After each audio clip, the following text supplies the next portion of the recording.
दुनिया का सबसे ज्यादा मुश्किल काम आर्गुएबली एक कार कंपनी चलाना है और उससे भी ज्यादा मुश्किल है एक स्पोर्ट्स कार कंपनी को बैंकरप्सी से बचाना, क्योंकि स्पोर्ट्स कार कंपनीज बहुत ही ज्यादा महंगी गाड़ियां बनाती हैं जिसके चलते वो लिमिटेड नंबर्स में ही गाड़ियां बेच पाती हैं, जिसकी वजह से ऑपरेशंस को स्मूथली चला पाना बहुत ज्यादा मुश्किल हो जाता है क्योंकि पैसे की हमेशा कमी सी रहती है। और यही रीजन है कि अमंग ऑल ऑटोमोटिव कंपनीज जो कंपनी सबसे ज्यादा बैंकरप्ट होती है ना, वो होती है स्पोर्ट्स कार बनाने वाली कंपनीज। और ये एक बहुत बड़ी प्रॉब्लम है जिसका सोल्यूशन निकाला था पोर्शा ने कायन को लॉन्च करके।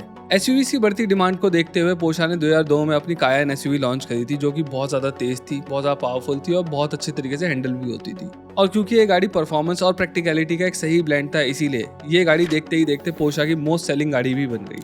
और पोर्शा के बाद बहुत सारी कंपनीज ने अपनी अपनी तेज चलने वाली एसयूवीज लॉन्च करी। किसी ने कूपे डिजाइन में तो किसी ने लेजिट एसयूवी शेप के साथ इनको लॉन्च किया। लेकिन फास्ट एसयूवीज की मार्केट में बाय फार सबसे बड़ा चेंज लेकर आई Lamborghini with its Urus. Urus Lamborghini की दूसरी सुपर एसयूवी है। इससे पहले 1986 में इन्होंने LM002 यानी कि लैम्बोर्गिनी मिलितारिया को लॉन्च किया था, जो कि कुंटाज बेस्ड 5.2 लीटर V12 इंजन के साथ आती थी। ये गाड़ी बहुत ज्यादा तेज थी लेकिन ये चली नहीं, क्योंकि उस टाइम पर दुनिया इस तरीके की गाड़ियों को एक्सेप्ट करने के लिए राजी नहीं थी और वैसे भी ये गाड़ी एसयूवी होने के बावजूद भी बिल्कुल भी प्रैक्टिकल नहीं थी। लेकिन उरुस बिल्कुल सही वक्त पे लॉन्च हुई है और इसने आर्ग्यूबली नई तरीके के एसयूवीज की कैटेगरी को जन्म दिया है, यानी कि सुपर एसयूवीज को। उरुस 2018 में लॉन्च हुई थी और इससे पहले दुनिया ने इस तरीके की गाड़ी पहले कभी भी नहीं देखी थी, क्योंकि ये एक लेजिट सुपर कार लगती है which is trapped in a body of N SUV. और सिर्फ लगती ही नहीं है बल्कि ये पावर भी उसी तरीके से निकालती है जैसे एक सुपर कार निकालती हो, क्योंकि ये अपने 4 लीटर के ट्विन टर्बोचार्ज पेट्रोल इंजन से 657 bhp की पावर निकालती है। लैम्बोर्गिनी ने उरुस को लॉन्च करा और देखते ही देखते ये लैम्बोर्गिनी की फास्टेस्ट सेलिंग कार भी बन गई।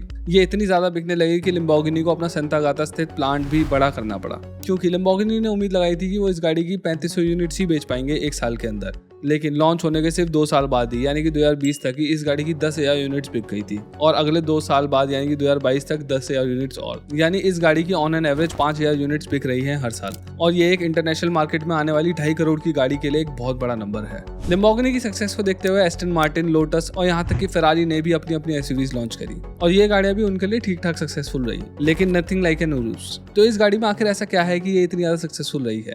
यही जानने के लिए मैंने उरुस को चलाकर देखा और इसको ढंग से एक्सप्लोर किया इन एंड आउट, और ये पॉसिबल हो पाया यू ड्राइव मी क्रेजी की वजह से। यू ड्राइव मी क्रेजी एक यूज्ड लग्जरी कार डीलरशिप है जो कि high quality, less driven and super spec luxury and super cars के अंदर डील करते हैं। इनके पास कई सारी रेयर एंड हाई डिमांड वाली लग्जरी कार्स अवेलेबल हैं जो कि पूरे इंडिया में मिलना मुश्किल है। So do check em out. Dealership की डिटेल्स मैंने डिस्क्रिप्शन के अंदर दे दी हैं। तो चलिए एक्सटीरियर से चालू करते हैं। जैसा मैंने इंट्रो में बताया, ये गाड़ी किसी एसयूवी की तरह नहीं लगती बल्कि एक सुपर कार की तरह लगती है which is trapped in an SUV body. ये एक लैम्बोर्गिनी है and it looks like one from every corner. इसकी फ्रंट हेडलाइट्स हो, टेल लाइट्स हो या फिर इसके एरोडायनामिक क्रीजेस हो, ये हर तरफ से किसी दूसरी लैम्बोर्गिनी सुपर कार जैसी दिखाई देती है। और क्योंकि ये कूपे लाइक स्लांटेड रूफ के साथ आती है, इसीलिए ये और भी ज्यादा स्पोर्टी दिखाई देती है। और किसी भी दूसरी सुपर कार की तरह ही इसके अंदर भी फ्रेमलेस विंडोज मिलती हैं and in addition to that इसके अंदर जो डोर्स हैं वो सॉफ्ट क्लोज फंक्शनिंग के साथ आते हैं। इस गाड़ी के जो अलॉय व्हील्स हैं वो भी एक सुपर कार जैसे ही दिखाई देते हैं और फ्रंट व्हील्स में दी गई दुनिया की सबसे बड़ी डिस्क ब्रेक इस बात का इशारा करती है कि ये एक बहुत ही ज्यादा तेज कार है। जी हाँ, उरुस के अंदर दुनिया की सभी प्रोडक्शन कार के मुकाबले सबसे बड़े डिस्क ब्रेक्स दिए गए हैं जिनका डायमीटर 440 mm का है। उरुस के अलावा बेंटली की कॉन्टिनेंटल ही दूसरी ऐसी गाड़ी है जिसके अंदर इतने बड़े ब्रेक्स आते हों, और वो भी एक VW ग्रुप की ही गाड़ी है, वरना सभी की सभी कार्स के अंदर छोटे डिस्क ब्रेक्स आते हैं। इवन बुगाटी चिरॉन के डिस्क ब्रेक्स भी इससे 20 mm छोटे हैं। हाँ, वो बात अलग है कि उसमें कार्बन सिलिकॉन कार्बाइड ब्रेक्स मिलते हैं जो कि उरुस के कार्बन सिरामिक ब्रेक से थोड़े सुपीरियर हैं।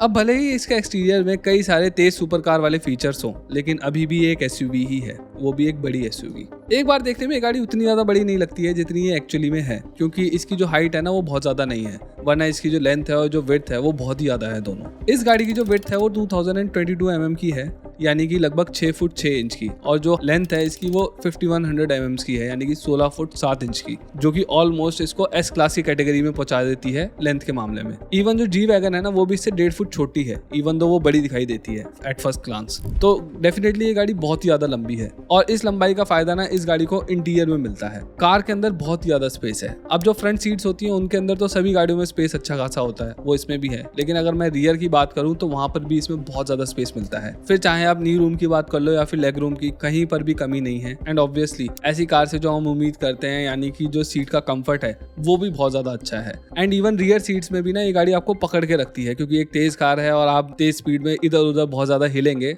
तो इसके अंदर ना बहुत ज्यादा अच्छा सपोर्ट दिया गया है विच holds you very well. Even इस गाड़ी का हेडरूम वो भी बहुत अच्छा है रियर सीट में। इवन दो गाड़ी कूपे डिजाइन के साथ आती है फिर भी इतना सारा हेडरूम है। मैंने मैट वॉटसन की एक कार वॉक की वीडियो देखी थी जिसमें वो पूरा सांगवे को शूट कर रहे थे, तो when he sat in the rear row और जब वो देख बैठे तो उनके यहाँ पे बिल्कुल जगह नहीं थी। मैं वो वीडियो अटैच कर दूंगा उसके साथ, ठीक है। कूपे डिजाइन के साथ साथ जो बड़ी सनरूफ्स होती है ना वो भी एक हर्डल बनती है रियर सीटिंग रो के हेड स्पेस के अंदर, जो कि इस गाड़ी के अंदर भी है, लेकिन फिर भी इस कार के रियर सीट में काफी अच्छा खासा स्पेस मिल जाता है। ये एक बहुत अच्छी चीज है। सीटिंग स्पेस के अलावा अगर हम इस गाड़ी के अंदर के माहौल के बारे में बात करें तो वो भी बहुत ज्यादा अच्छा है। I am talking about the quality of materials. Obviously 5 crore on road price वाली कार की मटेरियल क्वालिटी अच्छी नहीं होगी तो किसकी होगी? बहुत ज्यादा अच्छी है, लेकिन एक फर्क है और वो फर्क ये है कि इसके इंटीरियर्स में महंगे मटेरियल्स तो यूज किए हैं लैम्बोर्गिनी ने, लेकिन वो लग्जरी कार टाइप महंगे नहीं है बल्कि सुपर कार टाइप महंगे हैं।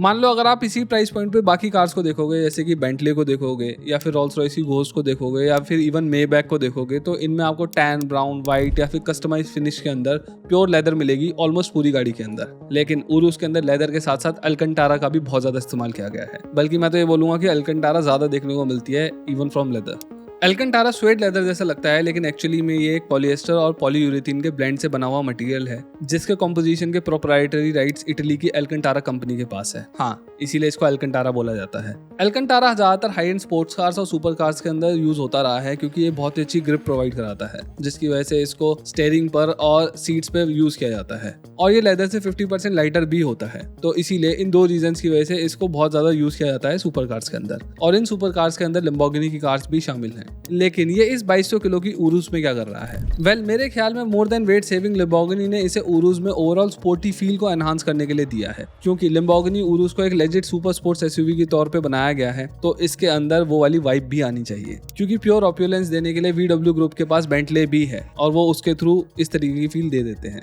अब फिनिश और स्पेस की बात तो बहुत हो गई, let's talk about real deal now. ये एक ड्राइवर्स फोकस्ड कार है और इसके कॉकपिट में बैठकर ये बात साफ हो जाती है। वैसे अगर किसी कार के कॉकपिट को प्लेन के कॉकपिट का दर्जा देना हो ना तो वो यही गाड़ी है, क्योंकि इसके कॉकपिट का लेआउट देखकर ऐसा लगता है कि आप एक फाइटर जेट में बैठे हो। हर तरफ जो बटन्स और स्क्रीन्स यूज करी है ना वो बिल्कुल वही वाली फील देती है। अच्छा, स्क्रीन्स की बात चली रही है तो मैं बता दूं, मैं पर्सनली स्क्रीन्स का बहुत बड़ा फैन नहीं हूं, लेकिन उरुस में बैठकर मुझे लगा कि लैम्बोर्गिनी ने बहुत अच्छी तरीके से स्क्रीन को यूज किया है। जैसे जो इंफोटेनमेंट के लिए स्क्रीन दी गई है ना वो सिर्फ इंफोटेनमेंट वाले टास्क को ही करती है, और एयरकॉन के लिए इन्होंने अलग से डेडिकेटेड स्क्रीन दी है जिसमें आप एयरकॉन के साथ साथ वेंटिलेटेड सीट्स वगैरह को भी कंट्रोल कर सकते हैं। एयरकॉन कंट्रोल के लिए एक डेडिकेटेड स्क्रीन देने का फायदा ये है कि आपको इंफोटेनमेंट स्क्रीन के मेन्यूज में बार बार टॉगल नहीं करना पड़ता है एसी को चलाने के लिए या बंद करने के लिए या फिर एडजस्ट करने के लिए, जिससे कि ड्राइविंग में डिस्ट्रैक्शन कम होता है। But I still prefer buttons more than screen, तो लेकिन फिर भी ठीक है इनका। एयरकॉन कंट्रोल वाली स्क्रीन के ठीक नीचे ड्राइव मोड सिलेक्टर वाले बटन्स मिलते हैं जिनसे आप कार को अलग अलग मोड में डाल सकते हैं, जिससे कि गाड़ी फास्ट हो जाती है और ज्यादा लाउड हो जाती है और इसके सस्पेंशन वगैरह भी स्टिफ हो जाते हैं। और जब आप इस लीवर से इस गाड़ी के अलग अलग मोड्स को सिलेक्ट करते हैं ना तब आप इसकी MID पर भी चेंजेस देख सकते हैं। हर मोड के साथ इसकी MID के ग्राफिक्स भी बदलते रहते हैं। ड्राइव मोड सिलेक्टर के ठीक साइड में है इंजन स्टार्ट स्टॉप बटन, जिसे आप दबाते हैं तो ये होता है।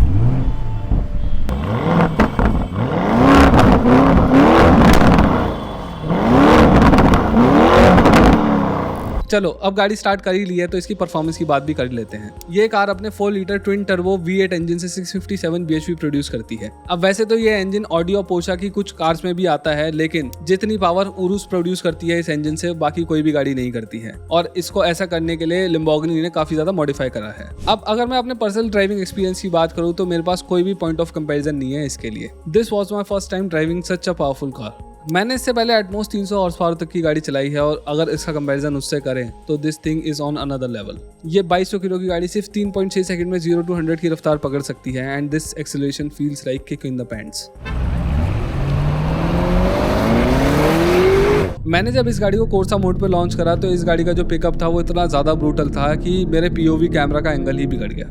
कार बहुत ही ज़्यादा तेज़ है, इसमें कोई भी डाउट नहीं है, लेकिन इसको चलाने के बाद मुझे ये बात और भी ज़्यादा क्लियरली समझ में आ गई कि क्यों लोग सुपर कार्स के बजाय इन गाड़ियों को ज़्यादा प्रेफर करते हैं, इवन दो ये गाड़ियाँ उनसे भी ज़्यादा महंगी पड़ती हैं in some cases. Well, the reason behind this fact is comfort. ये गाड़ी on a flick off this button एक मॉन्स्टर में कन्वर्ट हो जाती है। लेकिन अगर आप इसे शांत, कंफर्टेबल और कंट्रोल वे में ड्राइव करना चाहते हैं तो ये गाड़ी वो भी बहुत अच्छे से प्रोवाइड कराती है। मैंने जब इस गाड़ी को स्टार्टा मोड पे चलाया, यानी कि स्ट्रीट मोड पे, तब मुझे रियलाइज हुआ कि इस गाड़ी के सस्पेंशन कितने ज्यादा अच्छे हैं। Even on bad road conditions ये गाड़ी एफर्टलेसली चलती है। सड़क के ऊपर एंडुलेशंस हो या फिर रफ पैचेस हो, इस कार के अंदर बहुत सारी चीजें नहीं पता लगती हैं, thanks to its air suspensions. वहीं अगर आप super low and stiff super car चलाते हैं ना, तो आपको रोड की एक एक चीज पता लगती है गाड़ी के अंदर। गाड़ी हमेशा हिलती ही रहती है। मैं ये नहीं कह रहा हूँ कि उरुस जैसी car can replace a super car. इन गाड़ियों के अपने डाउन साइड्स हैं, like SUVs are not good on track at all. लेकिन अगर किसी को वो फील चाहिए ऑफ ए सुपर कार, वो ब्रूटल एक्सेलरेशन वाला मजा चाहिए और चाहिए जब आप निकले तो दुनिया देखे, तो Urs is a great car.